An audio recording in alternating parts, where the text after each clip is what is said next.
Hey guys, Skittlerampage here. Welcome back to a new video. I do hope you're enjoying your day today. So today we're going to be going over SDCC 2025 Funko Pop reveals. Not the exclusives at the event.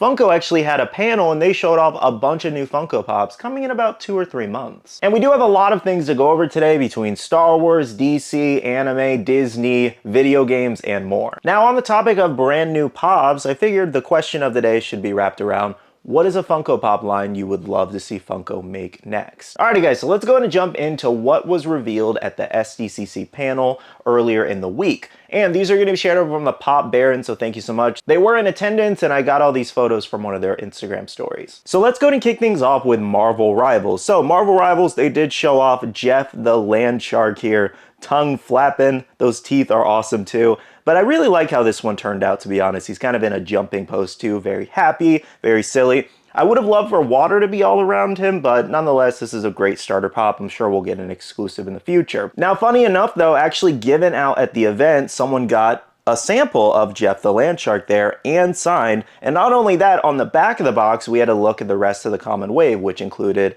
Jeff, Luna, and Magic there. Now, at the moment, we don't know if there's any exclusives in this wave, but we will find out very soon. Like I said, a majority of what we're about to talk about is expected in the fall in just a couple months. But yeah, guys, I think this is a great wave 2. Excited to see what they end up putting in wave 3. There's so many characters for Funko to work with. I really hope they don't do the Pokemon style though, where they only release like 3 at a time. I think 4 is perfect like they did with the first wave, but you know, they did 4 and then now they're doing 3. They could end up doing 2 or 3 next time. It does feel like they're gonna take a while to get through the roster, which is not a bad thing, but at the same time, people are gonna be waiting on their favorite heroes for a while, it seems. The next video game line we did get was League of Legends here. This did actually include Gwen, Lux, Yasuo, as well as Teemo there. I do think these look really great. I personally don't really play League of Legends, so I don't know these characters too much, but a lot of people are usually really excited for League of Legends pops, and Funko always does a really great job, so let me know if you guys are excited for any of these. Another video game line we did get was Baldur's Gate 3 Wave 2 here,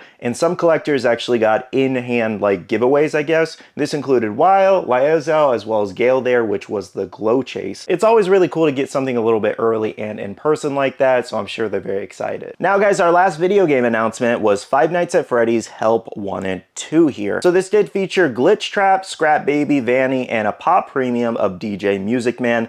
Man, that Music Man mold is just truly incredible. Can't wait to see how that turns out in person. But, you know, I think Scrap Baby and Music Man probably look the best. The other two just look a little weird to me and extra creepy. I don't know if Funko really nailed these designs. I don't really play a lot of the FNAF games, but let me know how you guys feel. Do you think Funko did a great job, or do you want to pass on these?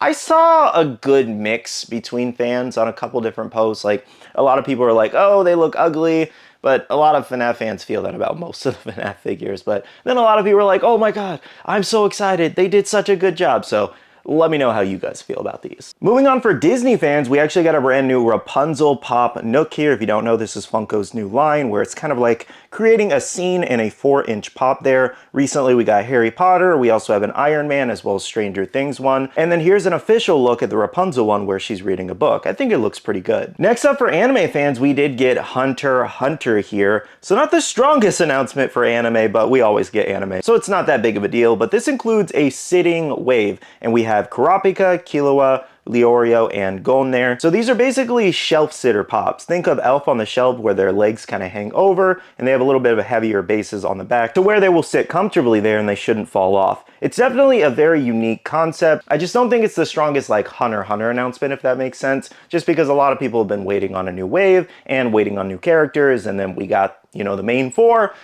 in a shelf sitting wave. So I think that's why it's disappointing. I don't think the product itself is really well, some people probably don't like it and find it disappointing, but I think the masses just wanted other characters in the Hunter x Hunter line versus this. That aside though, this is probably going to be Funko's next product line. I'm guessing like the Facet, for example, or the Blacklight. They're probably going to do this to a lot of pops to try to just appeal to a different style collector like they did with the Pop Nook, for example. So it's going to be very interesting to see how far they go and which licenses they choose. Hunter x Hunter was definitely an interesting start for sure. Actually, now that I think about it, didn't they do this with some Star Wars pops in the past? For like the holidays, they created like little like stocking holders, or was that not the same thing? Am I remembering it wrong? I don't know. But anyways, definitely interesting to see. I did see someone actually comment something interesting for this Hunter x Hunter set is that they could put it actually on their shelf, but over their manga. And I was like, huh, that is actually a really great idea, to where it's, you know, sitting on top of the manga. It doesn't take up any space in front and blocking it, but you can sit it on top. That's a really unique idea just for the future if you guys wanted something for your display. Alrighty guys, moving on for DC Comics here, we did get Batman Ninja here. This featured Joker, Batman, and Harley Quinn there. Love her two-tone hair, I will say. She's very colorful. The Batman with the green eyes is pretty cool too. And then Joker, that definitely captures the Joker's creepiness for sure. Now, with this line specifically, this was not the strongest DC animated film. I think some people like it, and I did notice that a lot of people really seem to like the design of the Pops, but I thought the movie was just not good. Like, it feels very unwatchable, personally, and there's no rewatchability for that one, in my opinion. And they're making another movie, like a sequel or something to it. I'm like, maybe I just need to give this another shot, because it was good enough to get a sequel, apparently. So I might give it another shot in the future, but I remember watching like an hour of it and I just turned it off. I was like, what am I watching? This is not good. I don't like the animation. That was like one of the few DC animated films where I just feel like it just wasn't very good. Injustice was a good one too, where they packed like a 3-4 hour story into an hour and a half. I don't even want to talk about how they massacred that in that movie. Alrighty, moving on to a couple horror things. We did get a new Pennywise here. I think this is from the Welcome to Derry series, as well as we do have a new Demo Dog. Now, another horror line we did get was Supernatural here. Finally, a full new lineup. This did include Crowley, King of Hell, a Pop Premium on the throne there. We also have a new Bobby Pop, as well as Death with his scythe. I believe that is his first ever Pop in this set. And then finally, we did get Dean Michael with a Chase.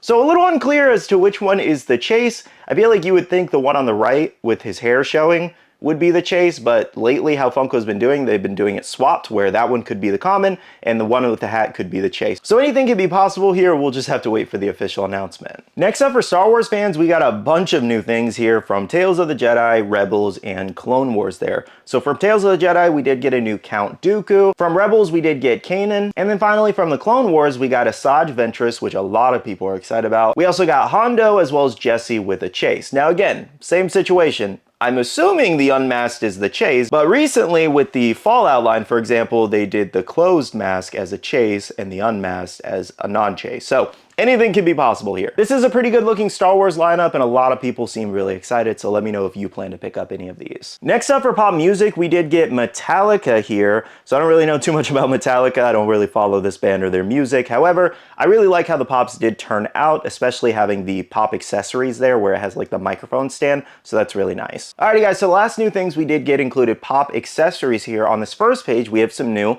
pop protectors coming. This includes a blood covered protector as well as a slime protector there, which technically this is nothing new, like at all. There's been tons of pop protector companies out there. I think even like Display Geek, for example, has slime or bloody protectors or glow in the dark protector. You know, this is nothing new at all. Funko is super late to the game on this for sure, but it's definitely interesting to see that they are now trying to develop these. I just hope the protectors are quality enough for people to want to buy, or, you know, obviously if it's cheaper, then, you know, you can just put it on a lower end pop that you might want a blood splatter on. But, you know, as far as like people's grails, if they want to put blood on it, they're probably not going to buy the cheap Funko one, if that makes sense. Now, we did get a couple other things, including pop elements there, which we will talk about in a second, as well as printed pop protectors, which I'm not exactly sure what I'm not sure what that logo on the front is there, but I guess it just means that, you know, they're different style protectors like the other image we showed off. Let me go back and look at that. Yeah, they just look like slime, blood,